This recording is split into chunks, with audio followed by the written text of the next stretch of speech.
नित्यं संस्कृतगङ्गा सत्यसनातनधर्मवृद्धये तदर्थमस्मज्जीवनपुष्पं समर्पयामो निजकार्ये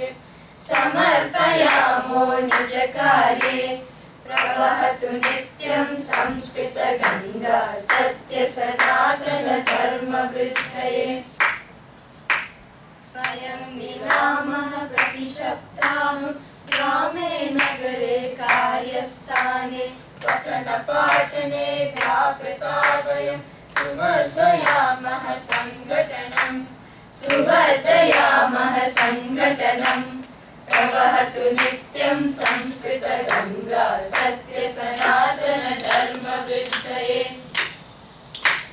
स्वाध्यायेन समेधयामहे परम्परां निजविज्ञानम् हृदयपङ्कजं विकासयामः संस्कृतपाठनयज्ञेन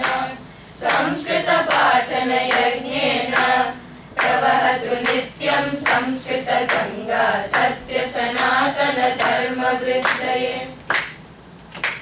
विवेकवाणी गृञ्जतु हृदये सत्यभाषणं सहजजीवनम् अविरतचरणं सरलजीवनं कार्यसाधकं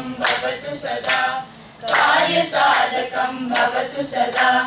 प्रवहतु नित्यं संस्कृतगङ्गा सत्यसनातनधर्मवृद्धये तदर्थमस्मज्जीवनपुष्पं समर्पयामो निजकार्ये